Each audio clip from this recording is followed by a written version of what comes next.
Shri Harinam Sankirtan Ke Jai. Shri Hare Krishna Mahamantra Ke Jai. Shri Panchatattva Ke Jai. Go Brahman. Haribol. His Holiness Bhakti Caitanya Swami ki Jai. All of you Ke. Jai.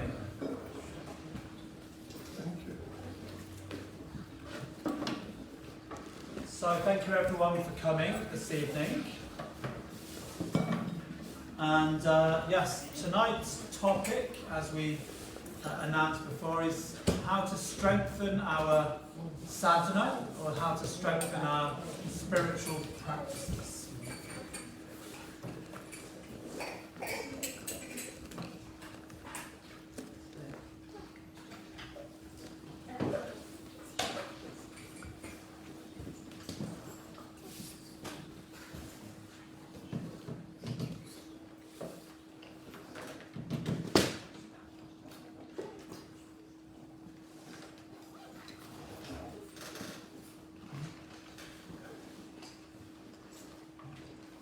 Hare Krishna. Hare Krishna.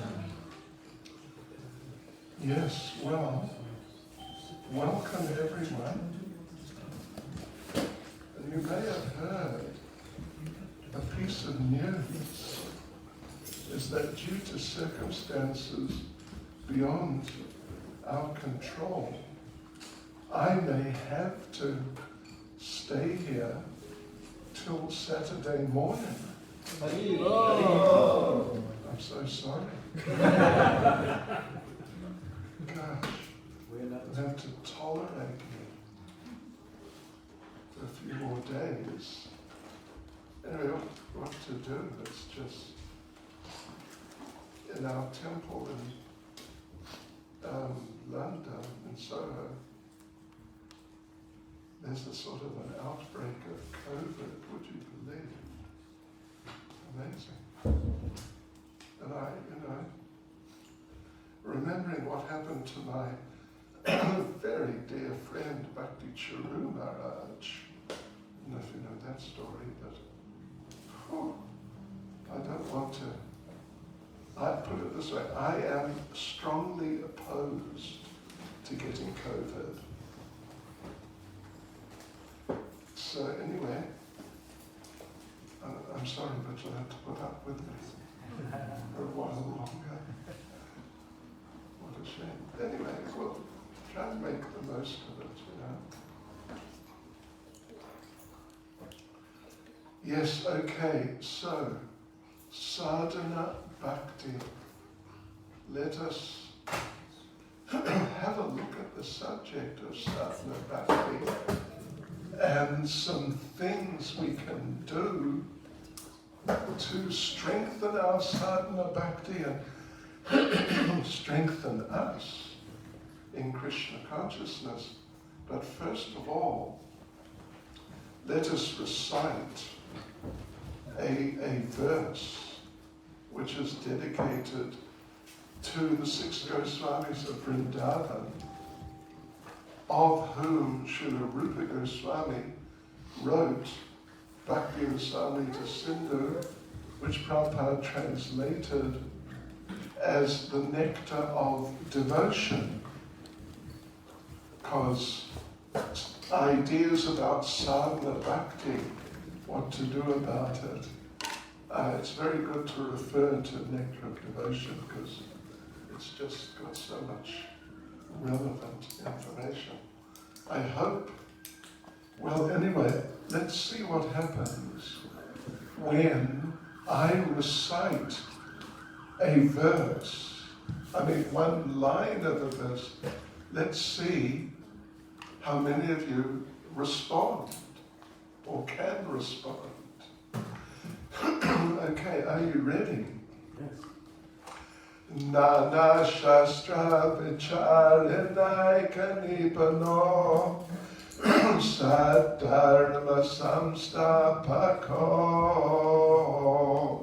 Nana Shastra Vicharinayika Nipano Saddharma Samstapako.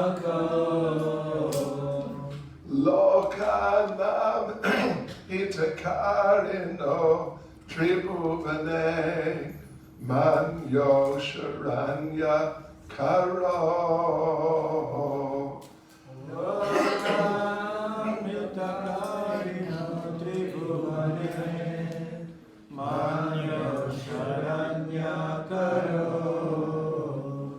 Radha Krishna Padaravinda Bhajana Nandena Mataliko.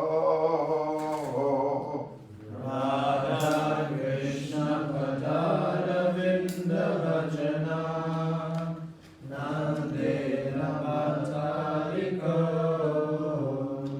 Vande Rupa Sanatano Raghuyago Sri Jiva Gopalako.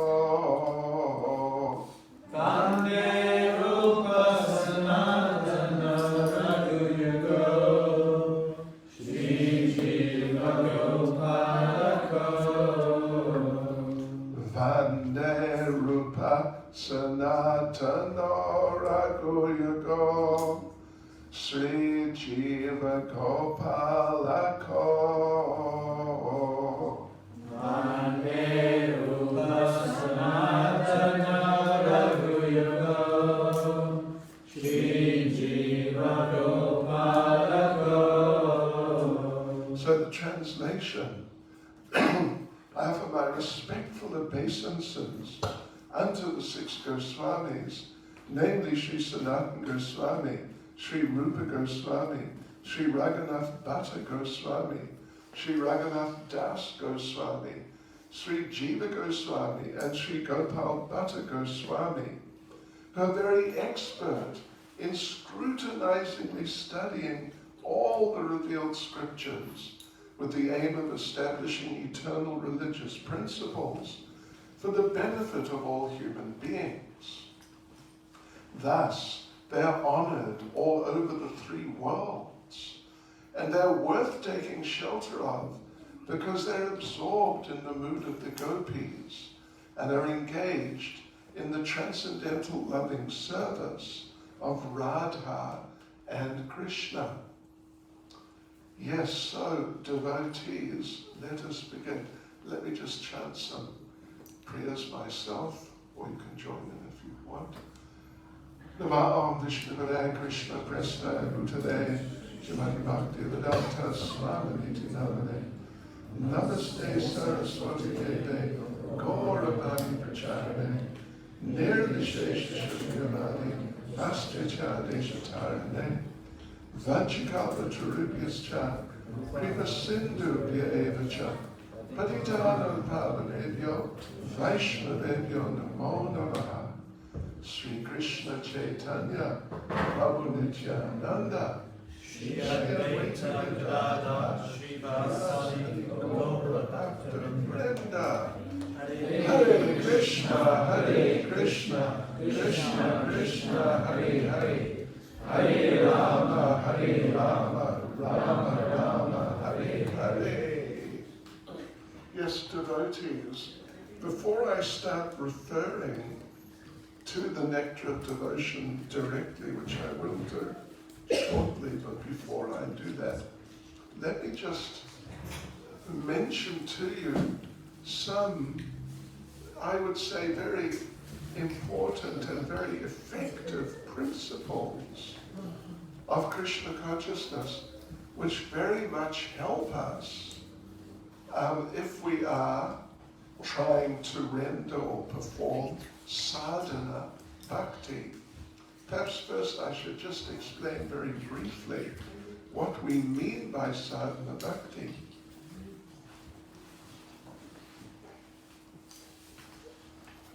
The word sadhana in Sanskrit, basically, as we use it at least, it means practice. You know, practice makes perfect. Practice in the sense that we are not, whatever it is we're practicing, we're not expert in it. We're just sort of coming to grips with it and just getting into it, learning and like that. But, we're serious enough about coming to grips with it. So there is sadhana, and then there is sadhya. Sadhya bhakti means perfect devotional service, when you're no longer just practicing. I mean, practicing in the sense of learning, that initial or that learning type of phase.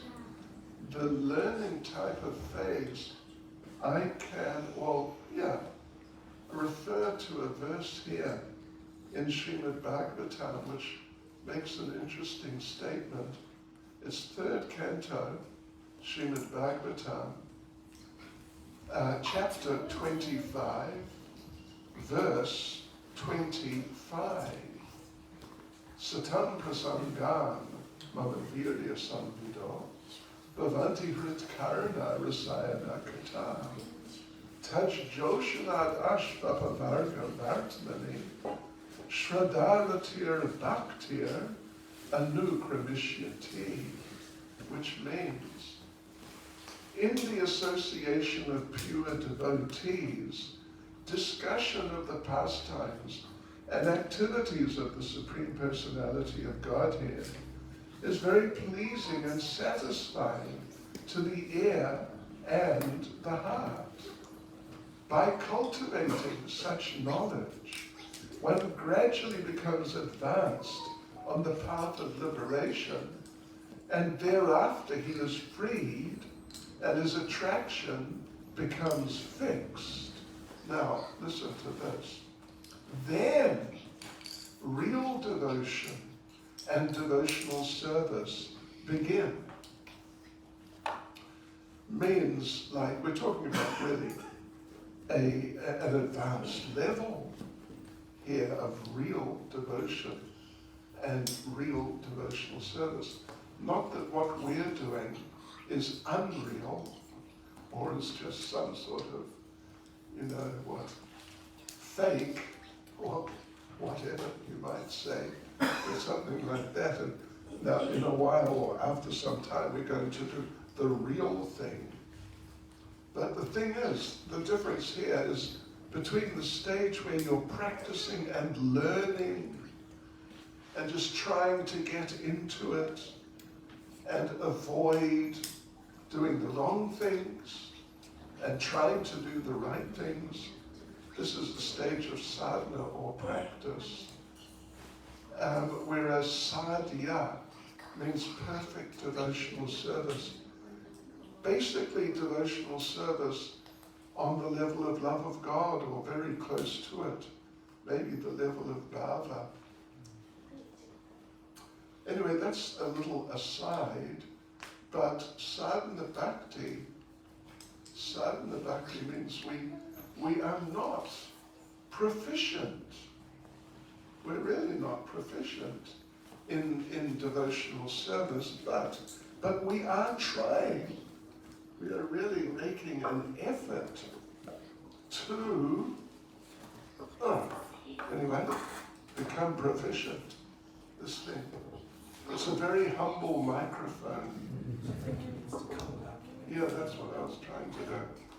It keeps going down, trying to offer a basis.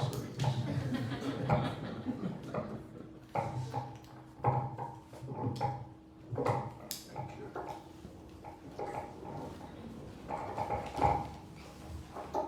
Yes, so sadhana. Sadhana means the early stages, or sadhana bhakti is there in the early stages. And gentlemen, I say gentlemen, yes, please, Shanti, Om Shanti Om.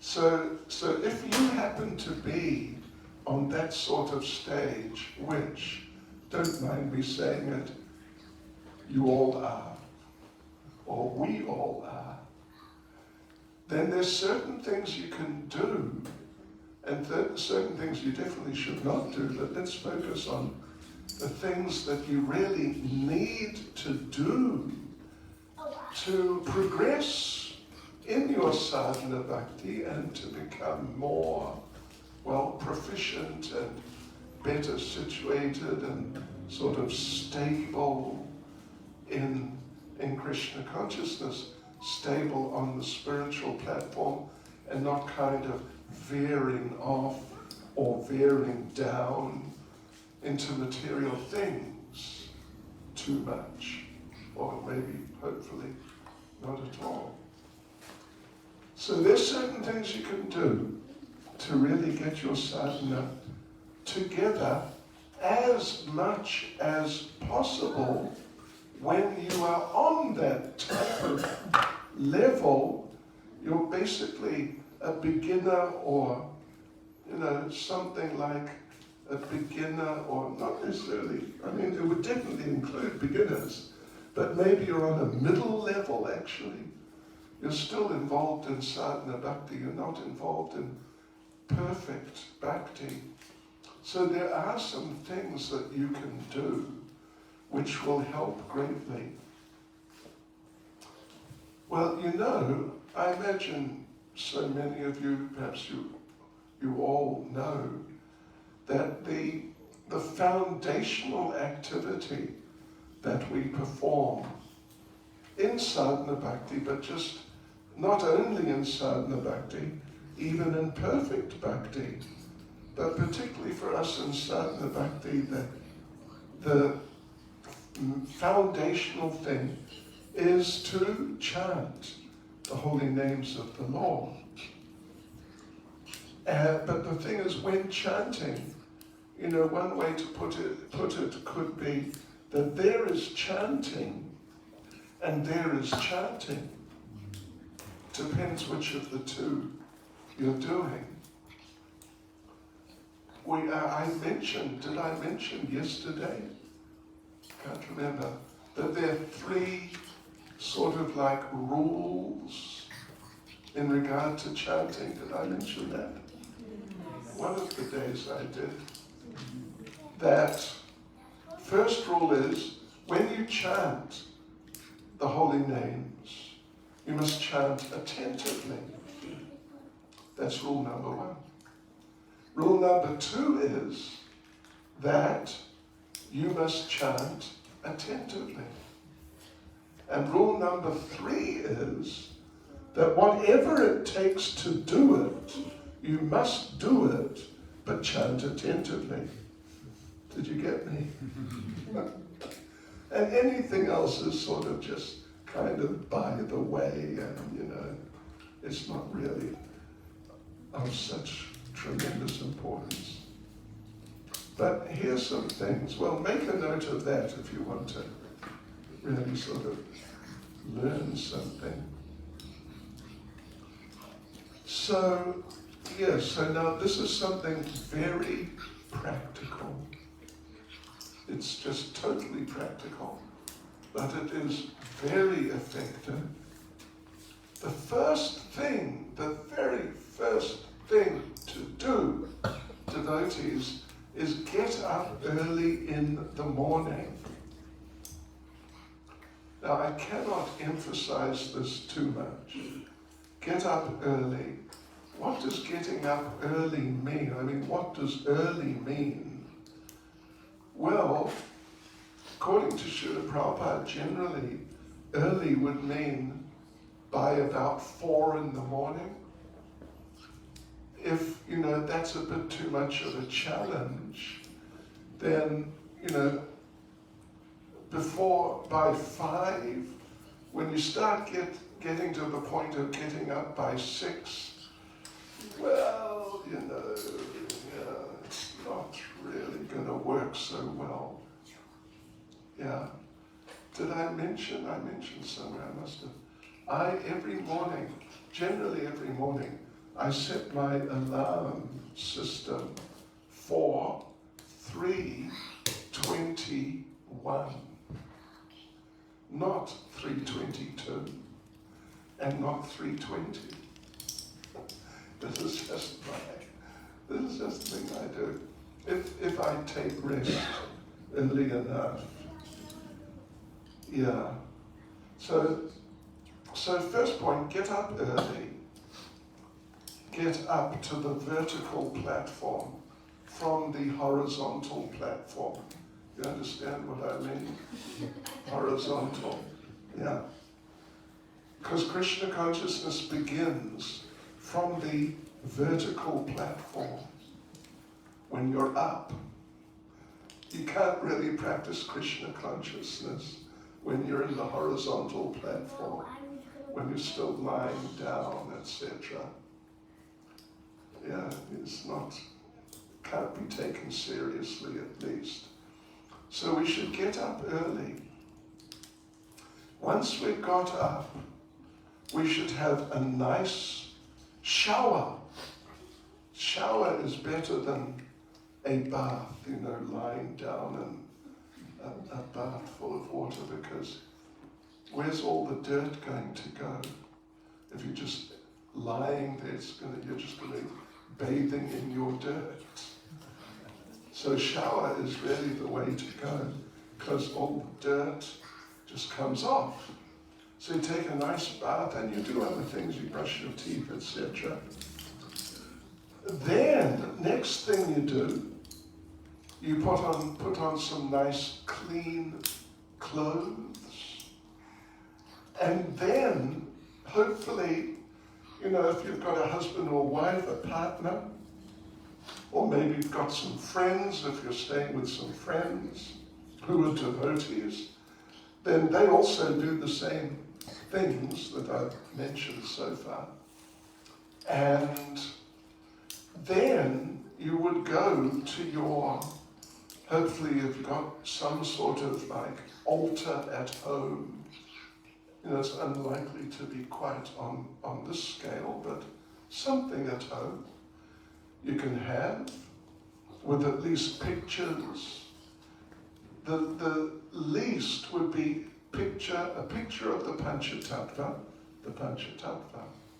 then a picture of Srila Prabhupada and Lord Nrsimhadev. That's about as simple an altar as you can really get. So then you and your spouse or your friends can get together in front of the altar, and then it kind of depends. You can have a kirtan, you can do that. Number of devotees, many devotees do. Or you can just sit down in front of the altar and chant on your beads. Yeah.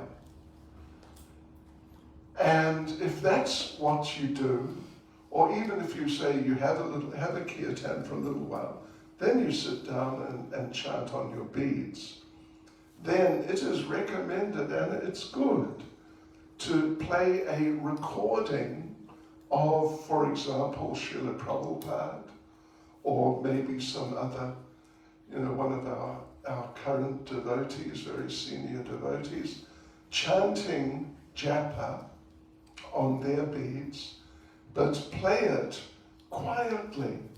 So it's in the background, more or less.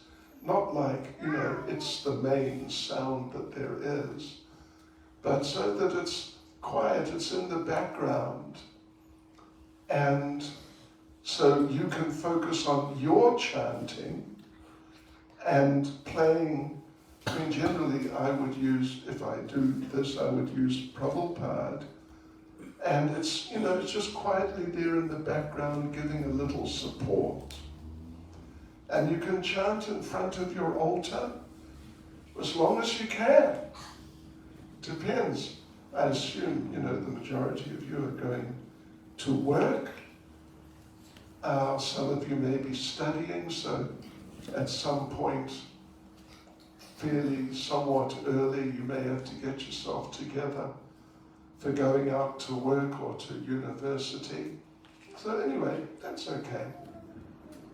But put as much time as you can into it early in the morning. If you can put in, an hour or 2 hours. 2 hours would be really good. Let's just give a hypothetical case scenario. Say you get up at 4, then to take a shower, etc., and get dressed shouldn't really take more than half an hour. Let's just say half an hour. So that means by 4:30, you are ready for action. And depending if you're going to have a kirtan in front of your altar, or whether you're just going to chant on your beads, but either way, by about 4:30 or thereabouts, you should be ready to get into it. So it's 4:30. And then, of course, it depends what time you may have to go off and go to work or go to study or whatever it is. I mean, that's just a practical consideration that you'd have to watch out for, obviously. But if you can do at least an hour, if you can do an hour and a half, which by this calculation, right, an hour would mean till 5:30, hour and a half would mean till 6, and longer if you can. But your day will get off to a good start. Now, looking at it from the other perspective, if you're not really so serious, and anyway, you're not really so serious, so you don't want to get up early, and you don't get up early, but you get up late, and then you get up, and then you take a shower, hopefully, but then it's time to go off to work or whatever, then it's almost like we can almost guarantee that you will go backwards in Krishna consciousness. Backwards or downwards.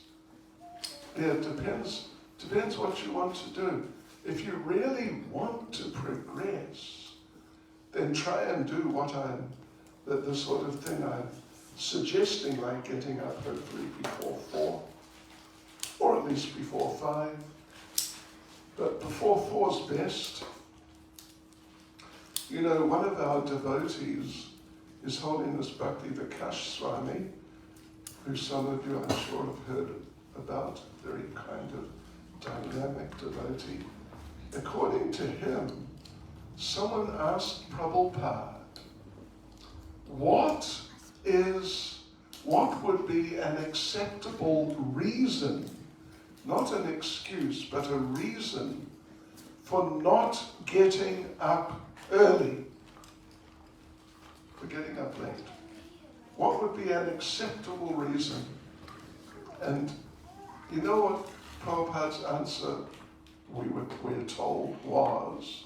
Prabhupada said, death. That would be an acceptable reason. Other than that, you won't really get one. So anyway, when it comes to getting your sadhana together, I cannot emphasize too much. Really, I can't. Doing basically at least something along the lines of what I just said. You get the idea. And if you do that, and if you do it regularly, then you will see that you're making Haridas Prabhu. Are you there? Hari. Haridas. Shanti. You're good little boy. Yeah, once they get you into school, I'll tell you what, they'll sort you out.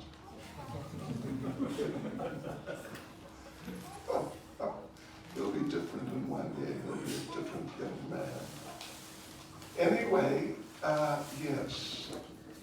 So I cannot overemphasize the value of doing, basically at least along the lines of what I've said. I just cannot emphasize it too much.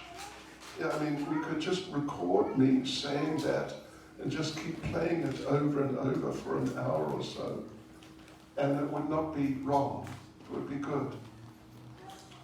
So yeah, if you can do this, you are on the way. You are on the way to gradual but steady progress in Krishna consciousness.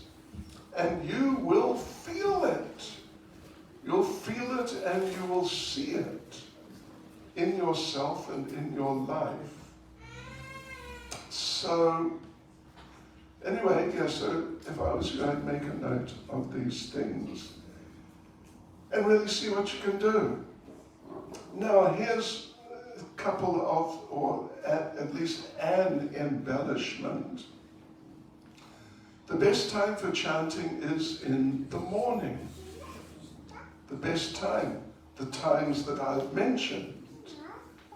Yeah, and you can carry on and 4 o'clock, then take bath, etc. 4:30.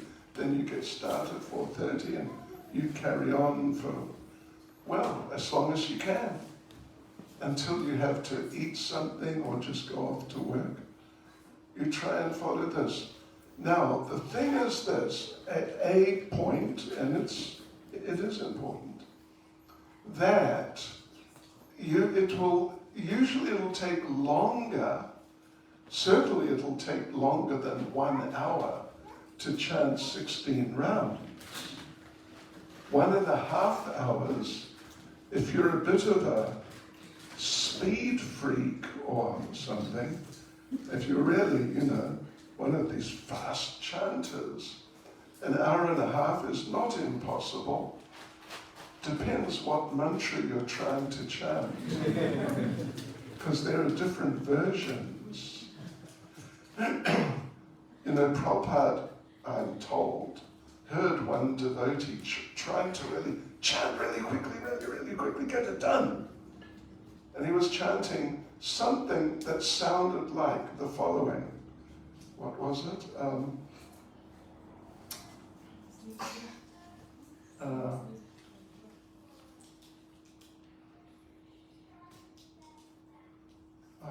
How does it begin? Do you remember? Snick. Snick, snick, round, round, gay, gay, gay. Snick, snick, round, round, gay, gay, gay. Snick, snick, round, round, gay, gay, gay. And Prabhupada, I'm told, heard this, and he approached the devotee and said, "What are you trying to do?" And Prabhupada said, "Are you trying to get the mercy of Snick? And what is your goal? Are you trying to go to Snick Loka?" Which we are not.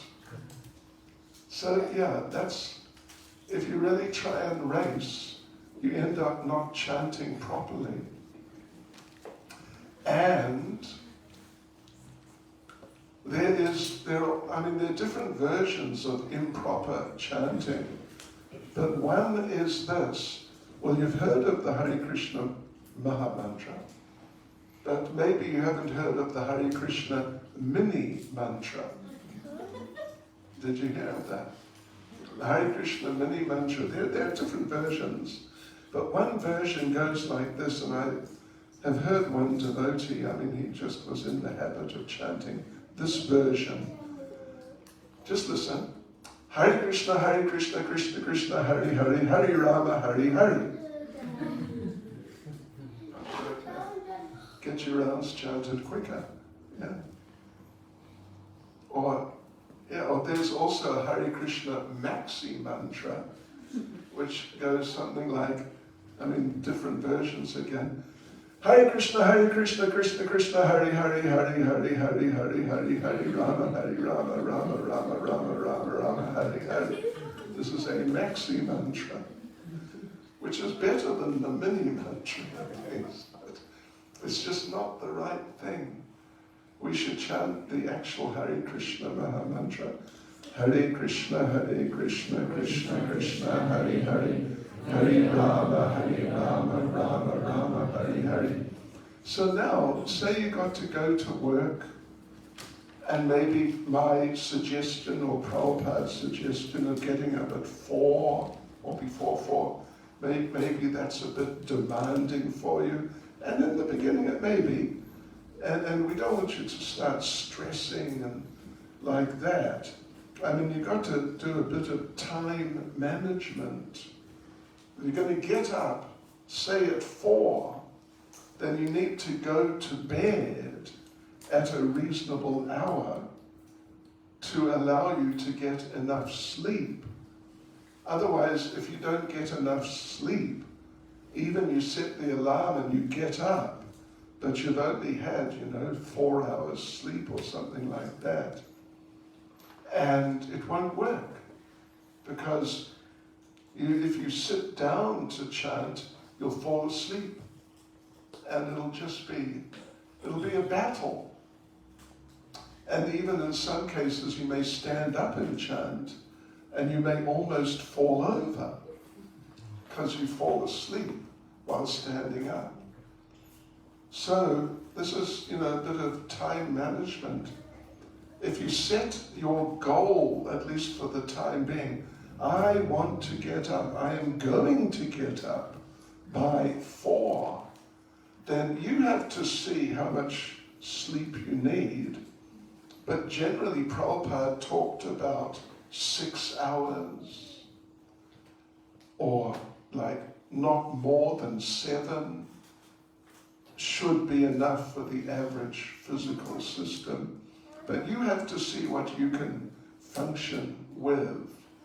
So yeah, to get up early is good, but in order to do it effectively so it works, then you have to go to bed earlier than a lot of people, I think, would really want to go to bed. But you just have to do that. Otherwise it won't work and you'll become frustrated. Yeah, and that we really don't want. But now, say you chanted, and now you got to maybe prepare some breakfast, something like that, and then go to work. So you haven't finished your 16 rounds, assuming, well, that's the point I should mention. How many rounds should a devotee chant? Well, ideally, not less than 16. Now, if you're in the earlier stage, that's okay. You don't need to feel pressured. If you're doing 1 or 2 or 3 or 4 rounds or something, means you're just getting into it, then that's good. But step by step, one should try to come to the level of 16, because there is a reason behind 16. And this is by the calculation of Srila Prabhupada, who is just the expert in the whole process of Krishna consciousness, including chanting on beads. The thing is this: if you're driving from here to, I don't know, like London, can you drive to London on a tank of gas? Yeah. Without refilling? Yeah. So let's say London then. So you want to drive to London without having to stop and refuel. So in order to do that, you need at least a certain minimum amount of fuel. If you have more, that's fine, great. But if you have less than the minimum amount, then you will run out on the road. Which here in England, it's a very civilized place. But if you're in South Africa and out in the countryside and you ran out of petrol, your life could easily be in danger. I mean, particularly if you're on your own. Extremely dangerous. But anyway, you don't want to run out of petrol, even at the best of times. So you need a minimum amount to get you through and get you there to where you're going. So a similar sort of principle operates here with 16 rounds. In order to get through the whole day in Krishna consciousness, you need to chant, because it is the sort of the foundational practice. You need to chant a minimum amount of the Hare Krishna mantra, and by Prabhupada's calculation, that minimum amount was 16 rounds.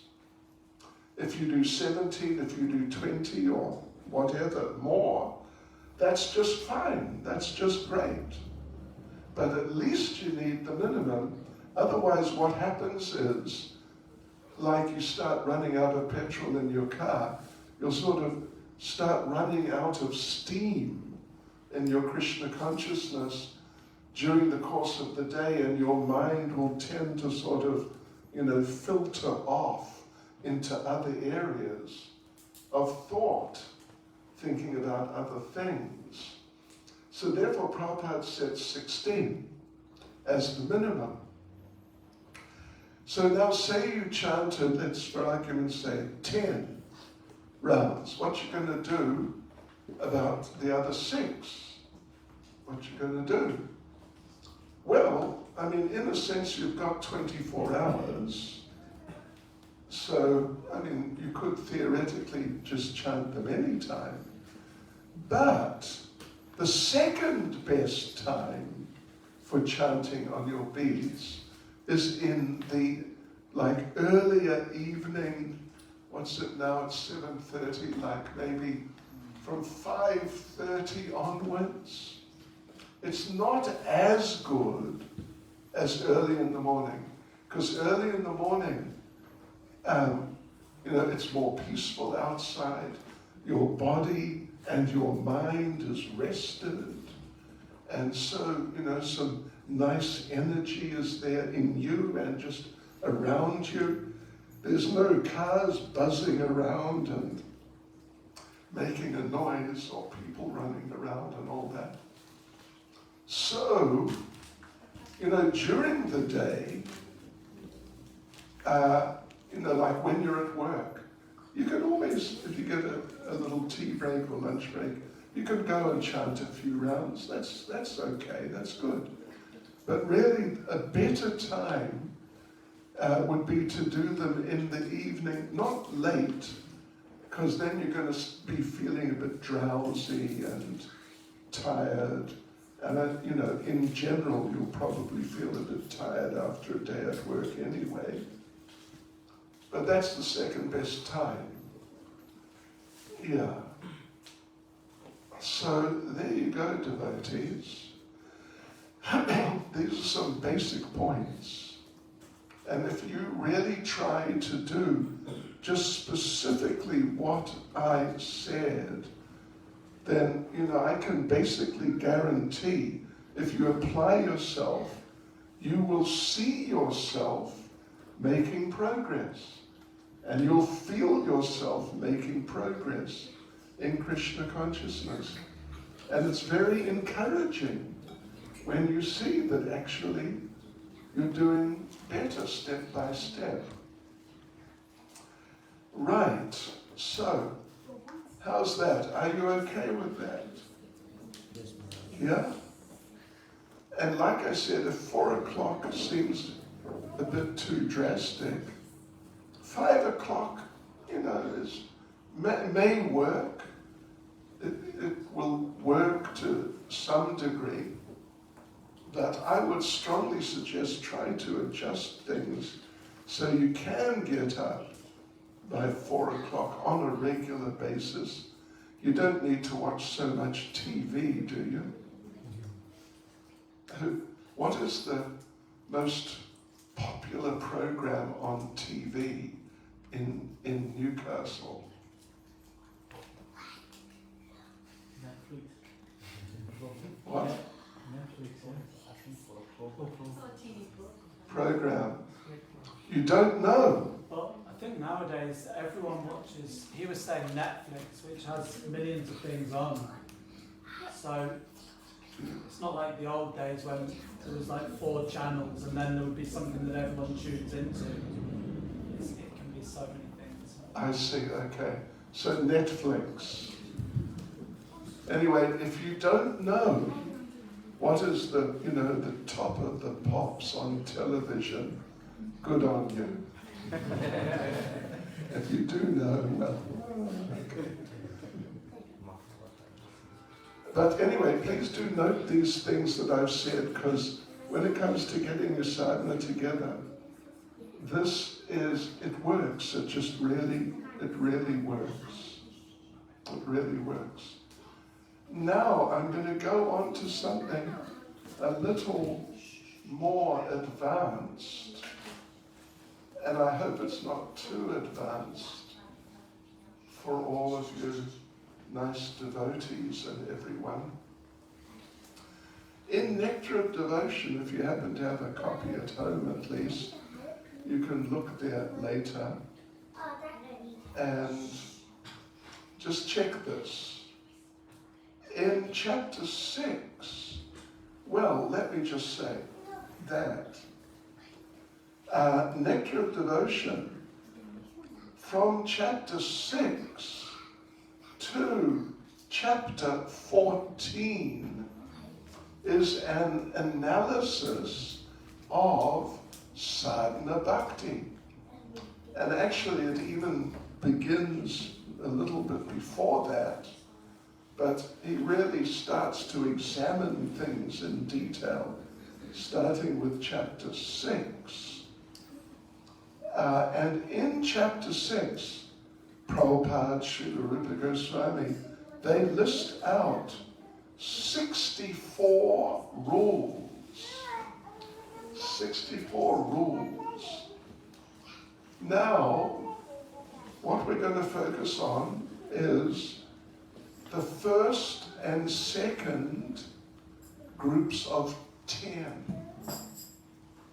The first set of 10 from 1 to 10 is things that one should do, and the second group of 10 means from 11 to 20 is things you should not do. So, here we go, devotees. So let me just read out to you the first group of 10. First is accepting the shelter of the lotus feet of a bona fide spiritual master. 2, becoming initiated by the spiritual master and learning how to discharge devotional service from him. 3, obeying the orders of the spiritual master with faith and devotion. I wonder if our dear little devotees can just, yeah, that's sort of in another world. But at least it's a Krishna conscious world. So number 4, following in the footsteps of the great acharyas under the direction of the spiritual master. 5, inquiring from the spiritual master how to advance in Krishna consciousness. Number 6, being prepared to give up anything material for the satisfaction of the Supreme Personality of Godhead, Sri Krishna. 7, residing in a sacred place. 8, accepting only what is necessary, or dealing with the material world only as far as necessary. Are you able to, are you hearing me okay? Let's see, yes. 8, accepting only what is necessary, or dealing with the material world only as far as necessary. I think I mentioned that. 9, observing Ekadasi, and 10, worshipping sacred trees, particularly like Tulsi. So Srila Rupa Goswami and Srila Prabhupada, they make the point. Well, let me just read what Prabhupada says, just immediately after this list. These 10 items are preliminary necessities for beginning the discharge of devotional service in regulative principles, means sadhana bhakti. In the beginning, if a neophyte devotee observes the above-mentioned 10 principles, surely he will quickly make good advancement in Krishna consciousness. Did you get that? They're just demonstrating how we should chant, you see. Crying out for Krishna. So again, let me just read it again. These 10 items are preliminary necessities for sadhana bhakti.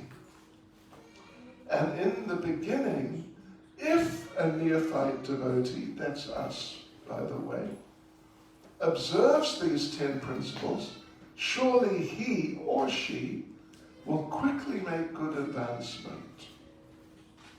Okay, now then there's the second set of 10, which are all, those are all do's, and now there's 10 do nots. You should not associate with non-devotees, at least as much as possible. And then second one, you should not instruct a person who is not really wanting to accept devotional service. Third, you should not be very enthusiastic about building costly temples or monasteries. Anyway, yeah. 4, you should not try to read too many books. Too many, particularly in the early stages, would indicate books, generally books which are not by Srila Prabhupada, or at least followers of his. Then number 5, we should not be neglectful in ordinary dealings. I think we should be honest, in other words. 6, we should not be under the spell of lamentation in loss or jubilation in gain. 7, one should not disrespect the demigods. 8, one should not give unnecessary trouble to any living entity.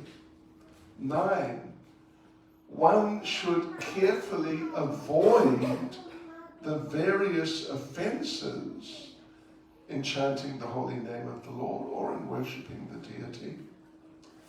And 10, one should not tolerate blasphemy of the Supreme Lord Krishna or his devotees. Yeah.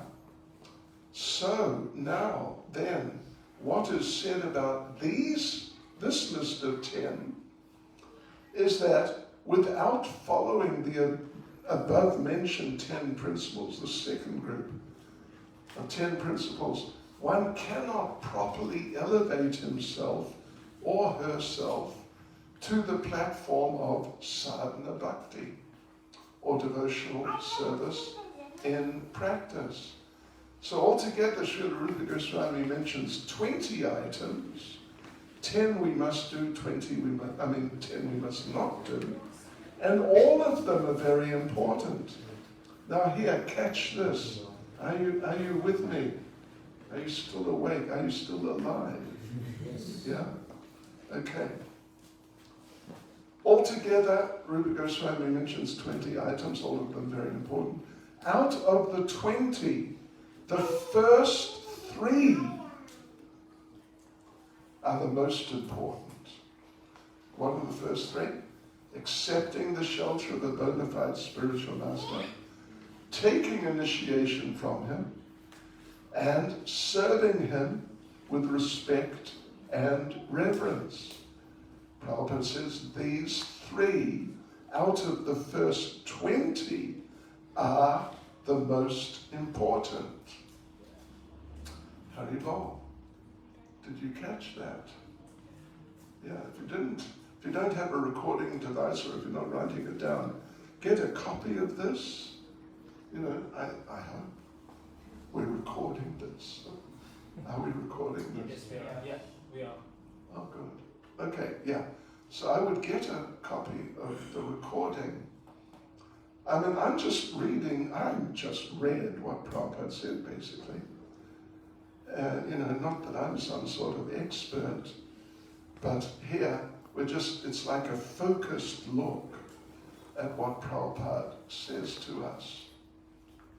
And then Rupa Goswami, Srila Prabhupada, they go on and give a further list of 44 other items to make up 64 total. And these are all the activities of sadhana bhakti. The practice of devotional service means the practice of it by someone who is not expert, but who is learning and just gradually getting into it. Which means, who does that mean? Us. You and you and you and me too, yeah. So, yes, so now, let's see how to put this. The point is that these, if we just look at these first 20, 10 we must do, 10 we must not do, then the thing is this, that if you follow these and do all the right things and don't do the bad things, then this will help you reawaken your dormant Krishna consciousness. Right at this moment, well, Lord Chaitanya says, Nityasiddha Krishna Prema Sadhya Kabunoi, Shravan Adi Shuddhachite Karaye Udoy, which means, it's Bengali, it means Nityasiddha Krishna Prema, the eternal perfection of love for Krishna. Sadhya Kabunoi is eternally situated within us. It is not to be acquired from an external source.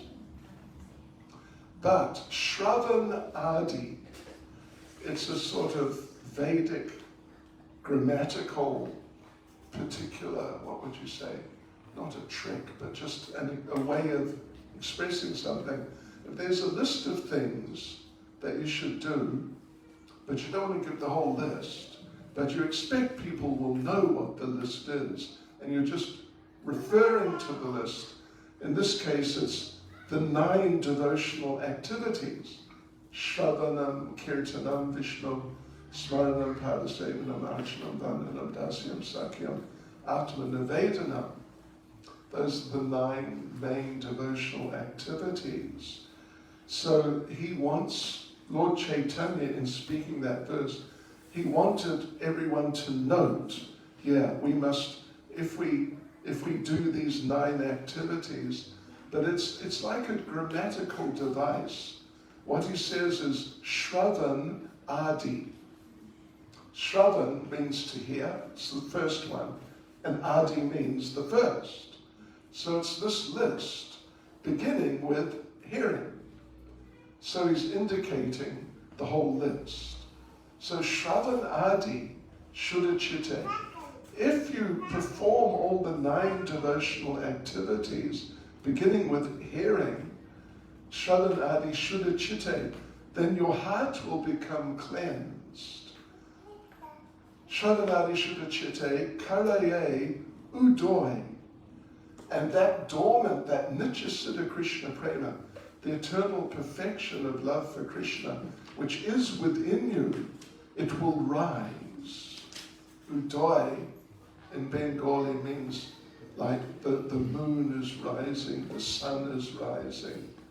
Like our temple in Mayapur is the Mayapur Chandra Udaya temple. The temple of the rising moon of Lord Chaitanya.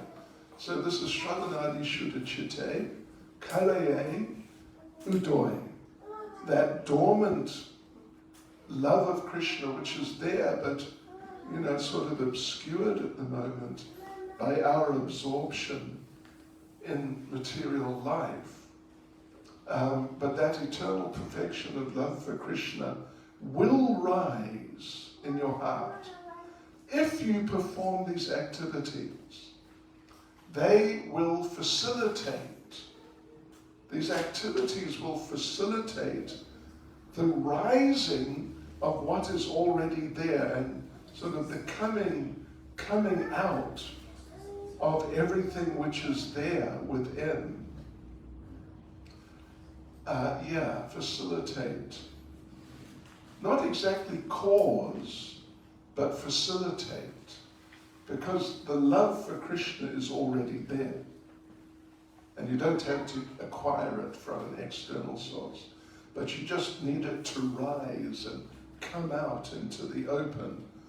So applying the principles of sadhana bhakti will cause that arisal of that dormant love for Krishna, which is already there. So, Prabhupada gives an interesting example. It's a bit earlier, in fact, like I think it's the second chapter, about how this love of Krishna, how Krishna consciousness is already there, but some other things are not there. And so you can't really make them arise from within because they're not within to start off with. And so there are two examples. One is the example of that love for Krishna which is within. Because it's there, it'll just start coming out. And it is compared to a child learning how to walk. Maybe we've all been through it, because I think we can all walk. But maybe you've observed a child like, Rajendranandran Prabhu's son, you know him, Gora? Yes. He's kind of, he's starting to try to walk a bit. Yeah. And he'll get it, he'll do it. When I come back next year, he won't just be walking, he'll be running. Yeah. At least he'll be walking for sure. Because it is a natural part. It's built into the human system. The capacity to walk is there. It just needs to be facilitated. And kind of the main facilitation is just getting a bit older. And then the child just starts walking. But certain other abilities which are not within already, you cannot really force a person to do those things because they have not got the inbuilt capacity or potential. Like, can you think of an example? If not, I'll tell you one. Flying. Our system, our physical system is such that as a little time goes on, every human being starts walking. But as time goes on, not a single human being starts flying. I mean, themselves. It has never happened. I watched a program on television years ago about the history of flight. And they started before the Wright brothers. You heard of the Wright brothers? They're sort of the first people who managed to fly in a funny little aeroplane. They flew, like a couple of feet above the ground for 100 meters or something. But before that, people tried to fly. And you know what they did? They used, either big cliffs or big buildings. And they put wings on their arms. And they jumped. Seriously. And flapped. I can report it did not work. And they smashed themselves. Yeah, they broke their bones. Because it is just not part of the human condition to fly. Or even, to stay underwater. It's not part of the human condition. You can stay under for, I don't know, a minute, a couple of minutes. People train. They can maybe last 4 minutes or something. But for your average person, like any one of us, if we go to the local swimming pool, if you can spend more than 1 minute under the water, then you're doing pretty good. And after 1 minute, when you come up, you'll feel like, wow, almost lost it there. So we are not designed for that. It's not part of our being. So therefore, even if you train yourself to fly or to stay underwater for a long time, you can't do it. At least underwater, you can't do it for very long at all. Unless you make some sort of, sophisticated mechanical arrangement with aqua lungs, something like that. But that's just a whole other thing. Or you get on an aeroplane and fly. But that's a whole other thing. That's not us flying. So the thing about Sadhana Bhakti is that because it is real, because it is part of our being to be Krishna conscious, then if we follow these certain practices, they will help to bring out that which is already there. Yeah. And that is the principle behind Sadhana Bhakti. Or as Prabhupada would put it, that is the potential for Sadhana Bhakti. The potential is that because Bhakti is already there, if we do the right things which can bring it out, then Bhakti will come out of us. And we'll just be immersed in a world of Bhakti. So that's what Sadhana Bhakti is. All these different practices which facilitate bringing out that dormant love for Krishna, which is already there within the heart. But because we're conditioned by this world, it's just, we're not in touch with it at all, practically. That's sort of like a person, a child. Some children, their parents, for whatever reason, keep them in bed, like for years, till the child's like 10 years old. Then the child gets out of the bed and what? Collapses. Because even though it's part of the human condition to walk, but it hasn't been facilitated. It has to be facilitated. Otherwise the person will never walk. Yeah, so our Krishna consciousness is there, but it has to be facilitated. Otherwise, it's not going to come out. And it doesn't come out. And, just look around in Newcastle and you'll just see that in action. Yeah, people just hopelessly, ultimately not exactly hopelessly, but, extremely devoid of Krishna consciousness. Extremely devoid of it. And even we try and get them into it, and so many of them will resist. But some, if they're kind of interested people, submissive, and they listen nicely, and then they get into it and they learn what to do and what not to do, then, whatever their age is, even if they're 50 or 60 years old, but then Krishna consciousness, their dormant Krishna consciousness, will rise within their hearts, and they'll become devotees in front of our eyes. Because that dormant love for Krishna has been facilitated by the practices of sadhana bhakti. Hare Krishna. Hare Krishna.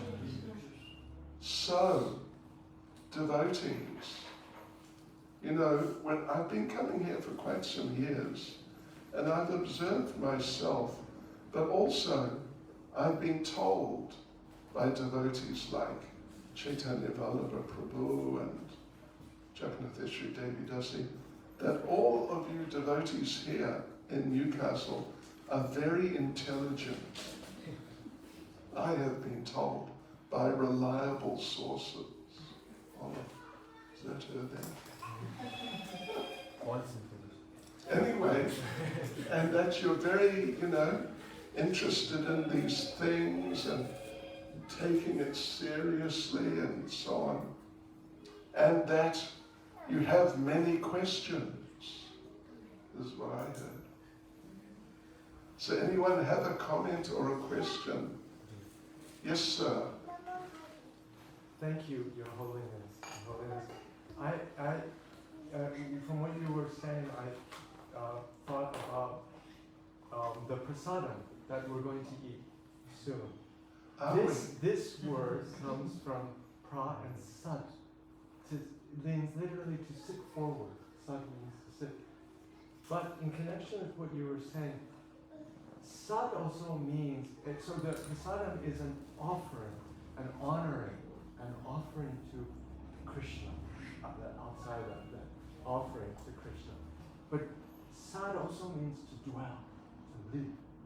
And from what you were saying, I couldn't help thinking, we maybe have forgotten how to live, how to eat even. That this awakens, if we offer the prasadam, it awakens this deeper knowledge. So, good point. So think about that when you eat your prasadam. And my question was, do you think, Your Holiness, that this doesn't always awaken this in someone if they go through the sadhanas that you said? It usually does awaken this in your experience. Oh yeah. It does, okay. Oh, for sure. Thank you. Prasadam also, the term, has another meaning which is more sort of mainstream in, Shastric terms and in the Vaishnava tradition. Prasadam means mercy too. And in fact, Krishna uses the term in that context. No reference to anything to do with eating, but just of getting mercy. Yeah. Okay, and that's interesting. Any comments, questions, disagreements, challenges, objections? Oh, here's an objection, yes. I'm just joking. Sorry, it's just a question. Like, when I go back to work, I teach. Sorry? I teach. Yeah. Oh, you teach, right. So it's a kind of 24-hour profession because we're always planning all the Right, sure. So sometimes I have to wake up at 4 o'clock to chant my rounds, but to kind of, mark and, I've got 2 young children. Yeah. While I chant on my clicker, I know it's not the best. You chant what? I chant using a clicker. Oh, I see, Because I okay. don't usually get the chance sometimes to chant on my feet, so I have to chant. So it's not ideal, but generally, what do you do in circumstances like that when you know? Okay. Well, you know, Lord Chaitanya he chanted a lot, really a lot, but he never used beads, because they didn't use beads. There are pictures even. He's using a piece of cloth with knots tied in it.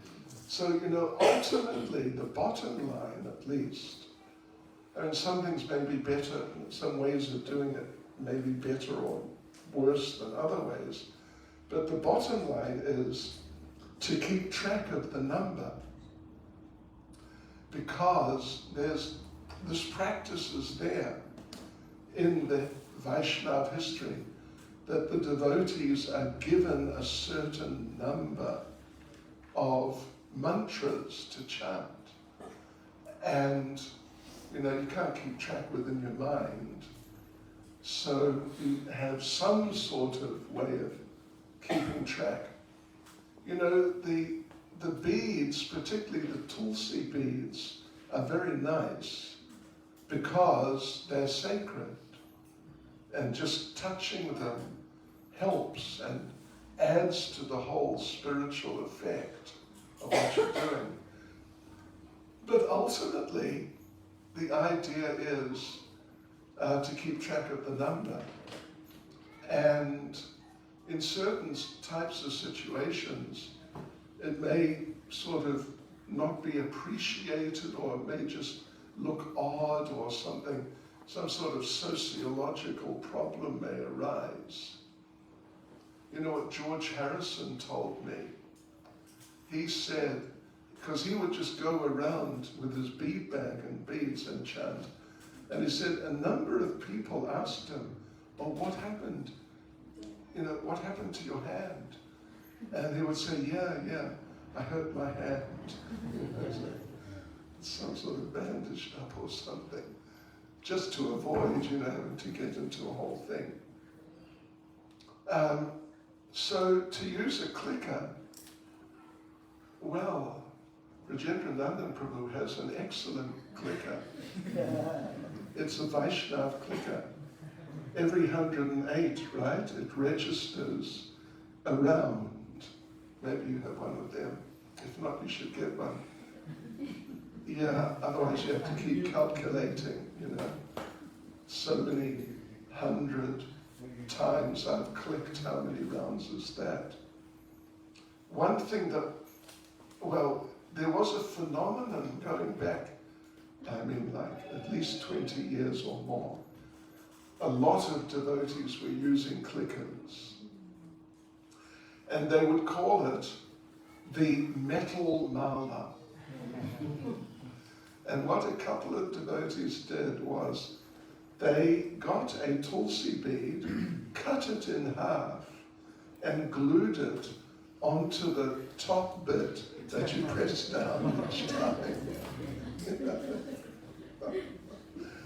Yes, anyway, not ideal.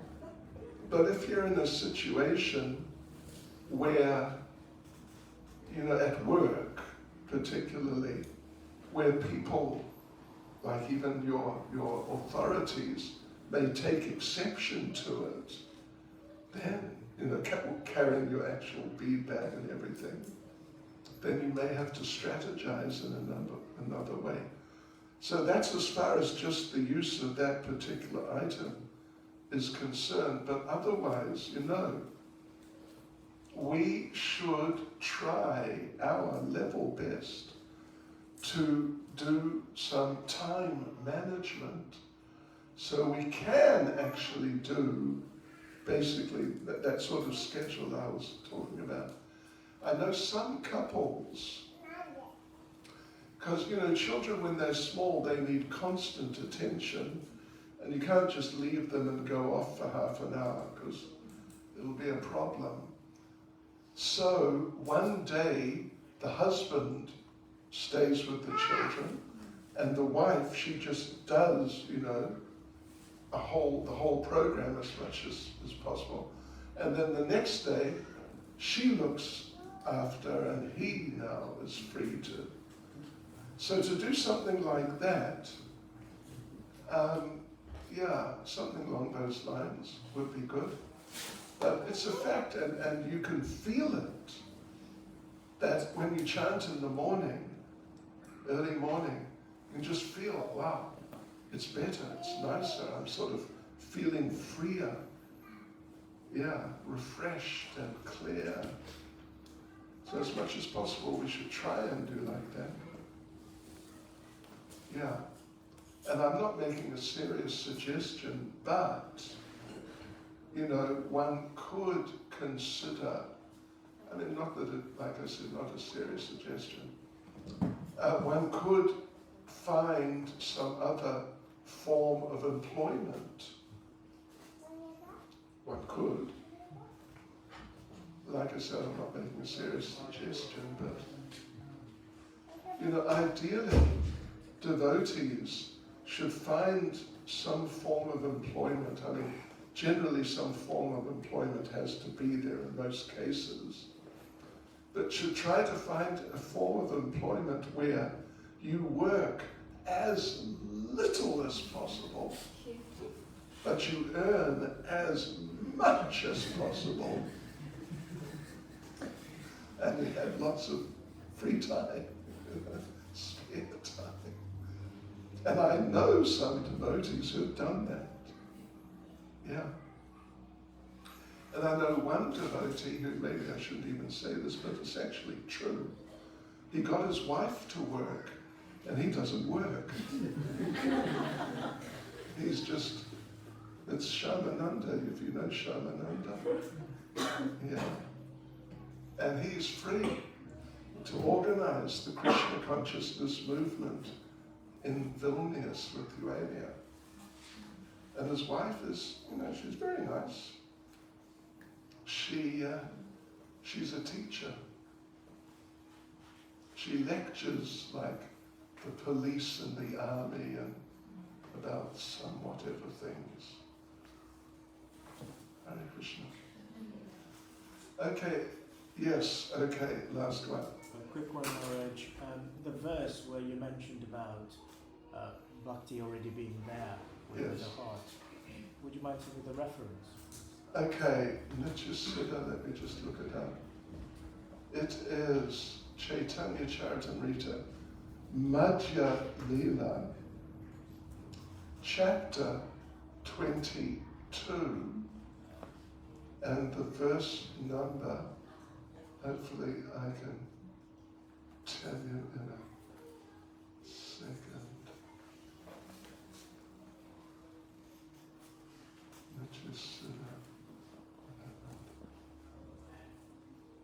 Krishna Prema. Oh, there it is. Madhya Leela, chapter 22, verse 107. Thank you, Maharaj. Nitya Krishna Prema, Sadhya Kavanoi, Shravanadi Shuddhachite, Kalaye Udoi. Yes, sir. Thank you so much. Thank you for the wonderful lecture. It was really enlightening. My question is, as you were emphasizing about, sadhana begins with waking up at 4 o'clock in the morning. Sometimes we devotees, we go out and preaching, and sometimes we come home late at night, and we can't get enough sleep to get up early in the morning at 4 o'clock, and then it becomes a cycle where you're in a loop and you can't just get up 4 o'clock in the morning. So what advice would you give? Yeah, you have to use your intelligence. If you've got important preaching work or some sort of service to do later in the day, don't get consumed by it. Even though, going out doing preaching programs is great, but either, one of two things. Either you should only do it a certain number of days a week, and the other days have the sort of program I was saying, Or you have to devise a kind of a workaround program so that even though you may, like if you get back at midnight, then you sleep till 6. It's not ideal, but if that's the way it really has to be, then you get up at 6 and do the program, but really try not to then have a job where you have to be at work at 8, because then you're not going to get proper chanting done. Yeah. So you'd have to find some workaround, but be careful of adopting a program which will just have not just the tendency, it just will kind of undermine your strength in Krishna consciousness. Because if you do, then when you go out on your preaching programs late, you may not have the potency because you haven't got that good sadhana, really invigorating yourself spiritually. So you may try to preach to people, but it may not make much of an impact because you don't really have so much Shakti. Okay. Jagavadeshri Devidasi, Ki Arrive. Should we do some kirtan and then some prasad, or Yes. would you like to? Okay, I'll lead a little kirtan, provided someone wouldn't mind playing the harmonium. And of course we've got mridanga players and kartal players. Srila Prabhupada Ki Jai.